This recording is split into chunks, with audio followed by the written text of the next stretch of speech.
नमस्कार, live news 24x7 में आपका स्वागत है। मैं हूं आरिफ राजू। आइए आपको दिखाते हैं प्रयागराज समेत आसपास के उन जिलों की खबरों को जो दिन भर रही सुर्खियों में। पूरे भारत की सांस्कृतिक छटा को बिखेरे राष्ट्रीय शिल्प मेले का संगम नगरी प्रयागराज के उत्तर मध्य क्षेत्र सांस्कृतिक के प्रांगण में शुभारंभ हो गया है। सांस्कृतिक मंत्रालय भारत सरकार द्वारा आयोजित उत्तर मध्य क्षेत्र सांस्कृतिक केंद्र प्रयागराज में राष्ट्रीय शिल्प मेला 1 दिसंबर से शुरू होकर 12 दिसंबर 2023 तक चलेगा। प्रयागराज के उत्तर मध्य क्षेत्र सांस्कृतिक केंद्र में देश भर के शिल्पियों के अलावा सांस्कृतिक कार्यक्रमों के साथ ही पूरे देश का शिल्प के स्वाद का संगम भी होता है। पूरे प्रयागवासियों के लिए यह एक अद्भुत क्षण होता है कि एक ही जगह विभिन्न राज्यों की संस्कृति से रूबरू होते हैं। जी हां, उत्तर मध्य क्षेत्र सांस्कृतिक केंद्र प्रयागराज का ये राष्ट्रीय शिल्प मेला 1 दिसंबर से 12 दिसंबर तक हर वर्ष आयोजित किया जाता है। मेले का आगाज शोभा यात्रा से हुआ। शाम ढलते ही एक विशाल शोभा यात्रा प्रयागराज की सड़कों पर निकाली गई, रंग बिरंगे वेशभूषा में, जिसमें 22 राज्यों के कलाकारों के साथ काफी संख्या में लोग शरीक हुए। यात्रा का शुभारंभ उत्तर मध्य क्षेत्र सांस्कृतिक के केंद्र परिसर से हुआ, जो एजी ऑफिस पत्थर गिरजाघर होते हुए सुभाष चौराहे पर पहुंचा, जहां पर अखिल भारतीय उद्योग व्यापार मंडल द्वारा विभिन्न राज्यों से आए कलाकारों का पुष्प गुच्छ व वस्त्र भेंट कर उनका स्वागत किया। फिलहाल शिल्पियों की सज धज के साथ सड़कों पर निकाली गई शोभा यात्रा सिविल लाइन पीवीआर होते हुए राजापुर अशोकनगर के रास्ते सांस्कृतिक केंद्र पर समाप्त हो गई।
जैसा कि आपको ज्ञात ही है कि उत्तर मध्य क्षेत्र सांस्कृतिक केंद्र हर साल अपना ये राष्ट्रीय शिल्प मेले का आयोजन करता है, जो कि दिसंबर 1 से लेकर 12 दिसंबर तक की होता है।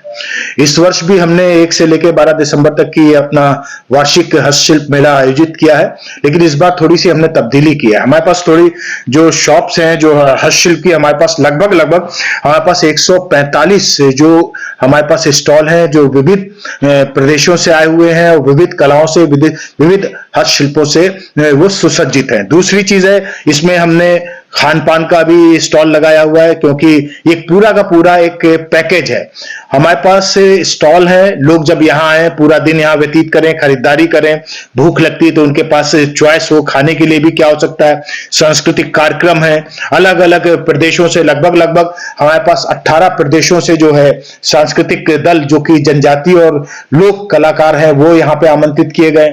और इस बार हमारी कोशिश ये हुई है कि जिनको हम कहते हैं कि अपकमिंग आर्टिस्ट, जिनको वाकई प्लेटफॉर्म की जरूरत है, हमने उनको भी आमंत्रित किया है। जैसे कि आपका सारेगामा से या इंडियन आइडल के जो रनर अप रहे हैं, जो विजेता रहे हैं, उनको आमंत्रित किया है।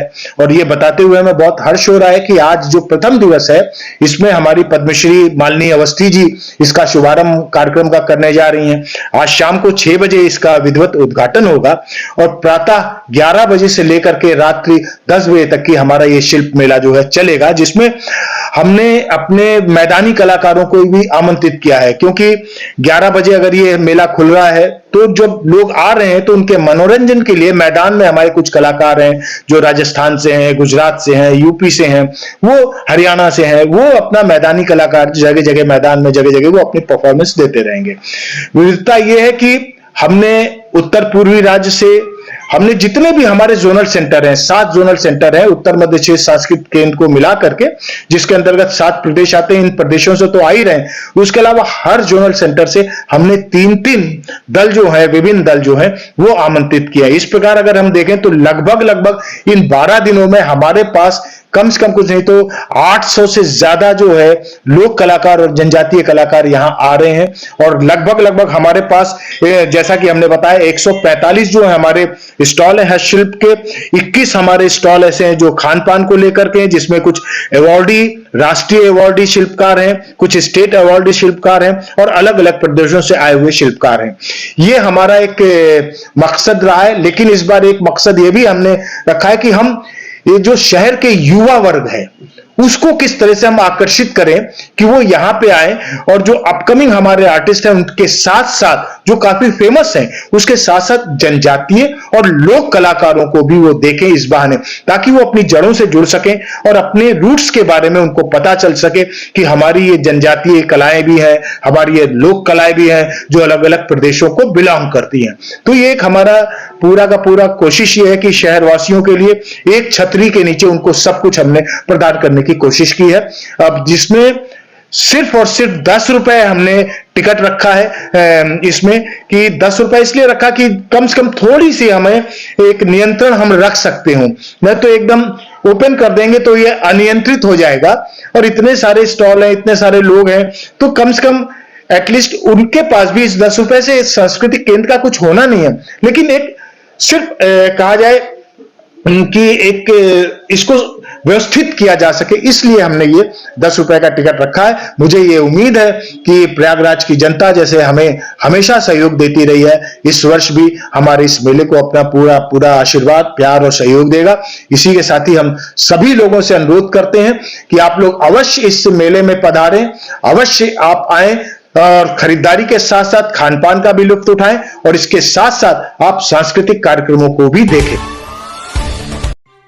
इलाहाबाद हाई कोर्ट के पूर्व उपाध्यक्ष विष्णु पांडेय की अगुवाई में बड़ी संख्या में इलाहाबाद हाई कोर्ट के वकीलों ने बाबा साहेब भीमराव अंबेडकर की प्रतिमा पर विरोध प्रदर्शन करते हुए लखनऊ और मेरठ में इलाहाबाद हाई कोर्ट के जुडिशन को बढ़ाए जाने की मांग को लेकर हुई हड़ताल के खिलाफ नारेबाजी किया। इस दौरान उन्होंने कहा कि इस तरह की हड़ताल बेबुनियाद है। आज हम लोग जो लखनऊ बेंच ने हड़ताल की है कि इलाहाबाद हाई कोर्ट के जुडिक्शन एरिया को बांट दिया जाए और हमारे यहाँ जोड़ दिया जाए, उनका ये तर्क है कि हम राजधानी क्षेत्र में रहते हैं इसलिए यहाँ का जुडिक्शन बढ़ाया जाए।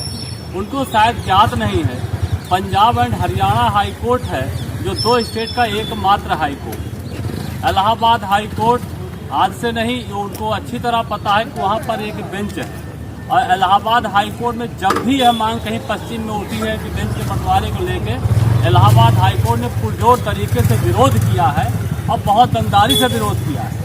हम सब लोग आज फिर इस बात का विरोध करते हैं, कब से हम लोग हड़ताल करने जा रहे हैं और 39 तक हड़ताल चलाएंगे, क्योंकि यह अवैध मांग है। उनको मालूम होना चाहिए कि सुप्रीम कोर्ट की बेंच तो हो सकती है लेकिन हाई कोर्ट का बेंच नहीं बन सकता। दिन भर की महत्वपूर्ण खबरें देखने के लिए लाइव न्यूज 24x7 को लाइक और सब्सक्राइब करें। स्पीड न्यूज में फिलहाल इतना ही। अगले स्पीड न्यूज में आपसे फिर होगी मुलाकात, तब तक मुझे दीजिए इजाजत। नमस्कार।